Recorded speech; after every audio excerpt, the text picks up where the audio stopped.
혹시 말씀대로 살고 있는데 왜 이렇게 힘들지? 이런 생각 해보신 적 없나요?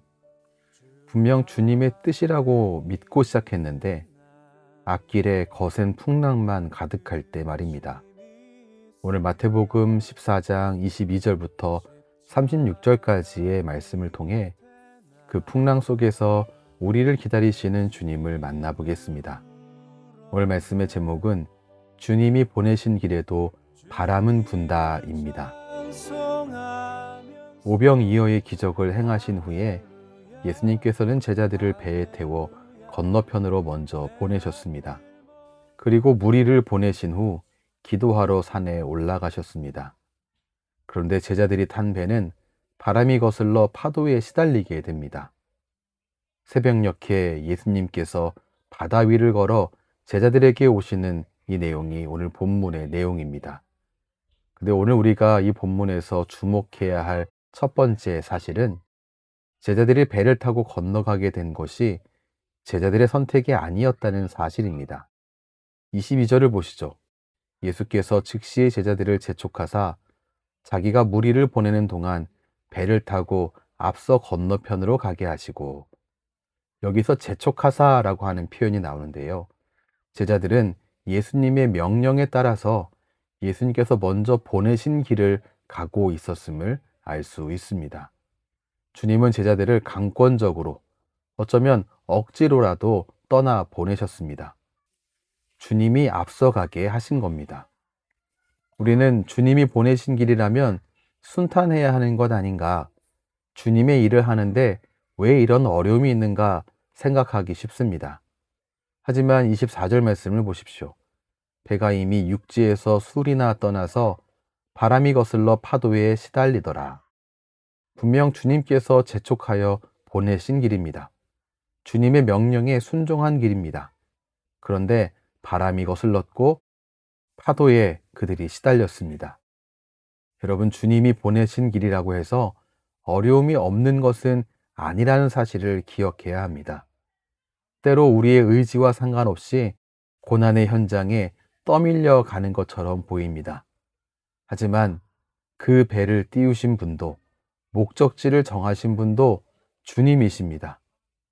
여러분, 어떤 일을 하다 만나는 고난, 그 고난의 여부가 지금 하고 있는 일이 주님의 일인지 아닌지를 결코 결정하지 않습니다.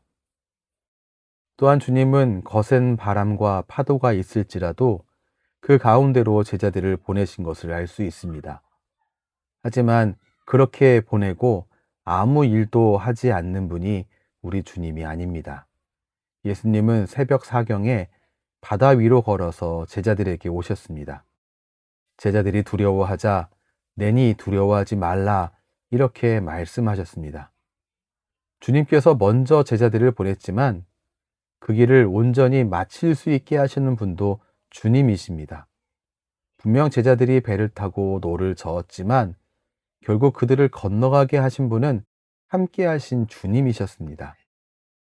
여러분, 주님은 우리들이 주님을 의지하여 끝까지 나아가길 기대하십니다. 하지만 어려움 속에 더 나아가지 못하고 있을 때 고난 속에 우리를 방치하지 않으십니다. 우리에게 찾아오셔서 건지시는 주님, 그 주님을 의지하는 우리 모두가 되기를 바랍니다. 그런데 베드로가 무리를 걸어 예수님께 나아가다가 바람을 보고 무서워 빠져가기 시작했던 장면을 우리는 지나칠 수 없습니다. 그때 예수님은 베드로를 붙드시며 믿음이 작은 자여 왜 의심하였느냐, 이렇게 말씀하셨습니다. 분명 베드로는 예수님을 의지하여서 예수님을 향해 나아가고 있었습니다. 하지만 주님을 놓치고 상황을 보는 순간 빠지기 시작했던 겁니다. 여러분, 우리는 모두 주님의 대사로 이 땅을 살아가는 사람들입니다.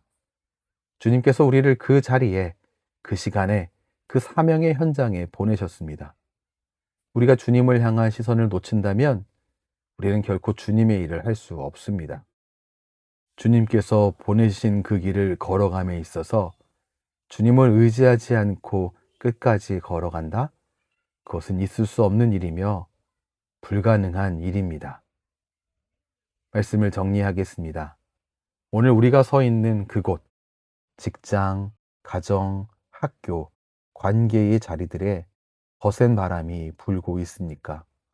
파도가 우리를 시달리게 하고 있습니까? 주님께서 우리를 그곳에 보내셨다면 주님께서 반드시 우리와 함께 하심을 기억하시기 바랍니다. 주님이 우리를 그곳에 보내셨습니다. 그러므로 주님이 그 길을 온전히 건너가게 하십니다. 따라서 지금 우리에게 필요한 것은 주님을 향한 시선입니다. 상황을 보지 마시고 주님을 바라봅시다. 파도를 보지 말고 주님을 의지합시다. 32절 말씀 보시죠. 배에 함께 오름에 바람이 그치는지라. 주님께서 함께 하시면 바람이 그칩니다. 주님을 의지하면 건너갈 수 있습니다. 오늘 하루도 주님을 의지하며 주님께서 보내신 그 길을 담대히 걸어가시기를 주님의 이름으로 축원합니다. 기도하겠습니다. 주님, 우리를 보내신 분도 주님이시고 우리와 함께 하시는 분도 주님이심을 고백합니다. 때로 주님께서 보내신 그 길에 거센 바람이 불고 파도가 밀려올 때 우리는 얼마나 쉽게 상황을 바라보며 두려움에 사로잡히는지 모릅니다. 주님, 우리의 연약함을 불쌍히 여겨 주시옵소서. 우리가 살아가고 있는 직장과 가정과 관계 안에서 사명의 자리로 인하여서 지쳐있는 모습들이 우리들에게 있습니다. 더러 우리는 거센 바람 앞에서 더 이상 노를 저을 힘이 없을 때도 참 많이 있습니다. 주님, 그런 우리를 놓치지 마시고 찾아와 주시옵소서. 내니 두려워하지 말라 말씀하여 주시옵소서. 또한 우리의 시선이 파도가 아닌 주님을 향하게 하여 주시옵소서. 주님을 의지하는 것이 우리의 가장 자연스러운 호흡이 되게 하여 주옵소서. 주님께서 보내신 그 길 끝까지 건너가게 하여 주시옵소서. 예수님 이름으로 기도합니다. 아멘. 주님이 보내신 길에도 바람이 붑니다. 하지만 그 바람 가운데 주님도 오십니다. 오늘도 두려워하지 마시고 주님을 의지하며 담대히 걸어가시기 바랍니다. 지금까지 내주한 교회 박미나 목사였습니다.